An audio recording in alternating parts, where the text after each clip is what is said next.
Mega lessons क्या है, जब आप एग्जैक्टली एक टीचर के तौर पे एक लेक्चर ले रहे हो क्लास में, फुल फ्लेज लेक्चर ले रहे हो 35 to 40 मिनट्स का, तो उसमें आपने कैसे करना, आपका क्या प्रोसीजर रहेगा, क्या आपके आइडियाज़ रहेंगे, क्या आपके माइंड में रहेगा कि मैंने कैसे क्लास को स्टार्ट करवाना है और कैसे उस लेक्चर की एंडिंग करनी है। सो हमारा क्या आ जाएगा, आपकी ऐसे फाइल होगी, रोल नंबर, सब्जेक्ट हमारा इंग्लिश है, टॉपिक आपने फर्स्ट डे एक अर्लियर डे चूज़ कर लेना, पोइम मैंने चूज़ किया द स्कूल बॉय, एक ये पोइम थी। ड्यूरेशन आप 35 to 40 मिनट्स कुछ भी लिख सकते हो। आई होप अभी क्लियर आ रहा है आपको। जनरल टीचिंग एड्स क्या है कि आप कौन सी एड्स यूज़ कर रहे हो। जनरल तो सिंपल होता है कि हर क्लास में चॉक, ब्लैक बोर्ड और डस्टर तो होता ही है। स्पेसिफिक क्या होगा कि जो आप सब्जेक्ट करवा रहे हो, जो आप टॉपिक करवा रहे हो, उसके रिलेटेड आप कुछ बना रहे हो। जैसे अगर पोइम है द स्कूल बॉय, आप उसके रिलेटेड चार्ट बनाओ, ठीक है।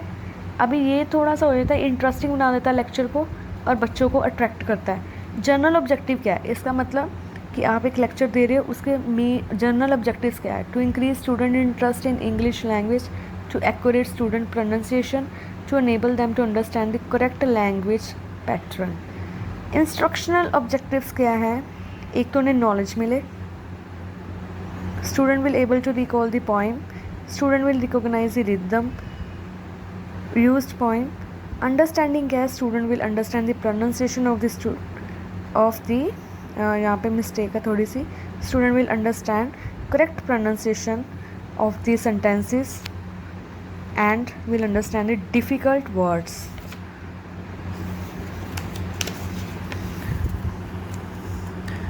Application, student will able to apply the difficult word in making sentence. मतलब अगर इस पोइम को आप कराते हो तो वो कैसे अप्लाई करते हैं इसको अपनी डेली लाइफ में। सो हम ये कह सकते हैं कि उस पोइम में जो वर्ड्स है वो अपनी डेली लाइफ में यूज़ कर सकते हैं। स्किल्स का क्या आ जाएगा, student will able to read properly and writing and listening of correct English.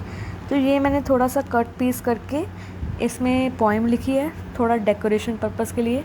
अब है थॉट कंटेंट, ये देखिए सेकंड पेज, इसमें क्या आ जाएगा, this is touching poem written by William Black. In this poem there is a school boy. The school boy is not happy.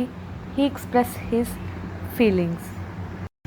फिर बच्चे आएगा, हेडिंग बनेगी प्रीवियस नॉलेज टेस्टिंग। इसमें क्या आएगा कि पहले टीचर ये नहीं कि जाते ही स्टार्ट कर दे पढ़ाना, पहले वो क्या करेगी, बच्चों को कुछ तो आइडिया हो कि क्या कर रहे हैं। अगर पोइम के रिलेटेड नहीं तो इंग्लिश लैंग्वेज के रिलेटेड तो कुछ आइडिया हो, तो आप मेक श्योर करना कि उसके रिलेटेड जो आप पोइम करवाने जा रहे हो उसके रिलेटेड कुछ क्वेश्चन पूछें।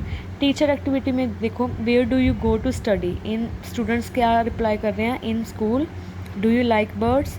ये सिंपल क्वेश्चंस हैं जो उस पोइम के रिलेटेड है। Have a look.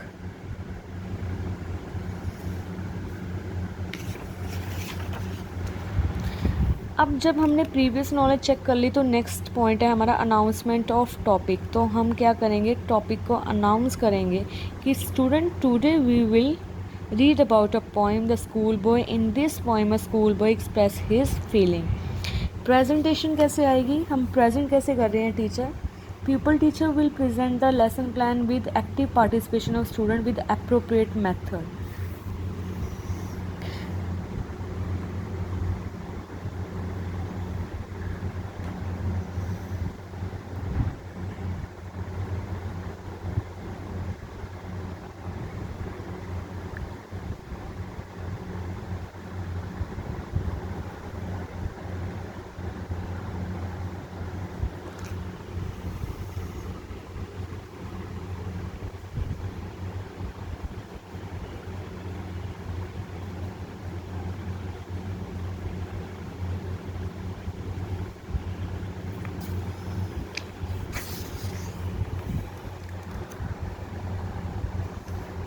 लास्ट में पॉइंट आ जाएगा जनरलाइजेशन का। So student today we discuss about a poem the school boy written by William black.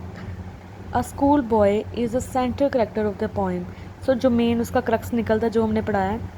रिकैप्चुलाइजेशन में क्या है कि जो हमने पढ़ाया उसको दोबारा रिकॉल करें, जो हमने किया है उसके रिलेटेड क्वेश्चंस पूछे। What does school boy express, who rot the poem, why does school boy compare himself with the bird. So that's it, ये है हमारा first lesson plan of macro teaching. Next video में हम करेंगे second lesson plan.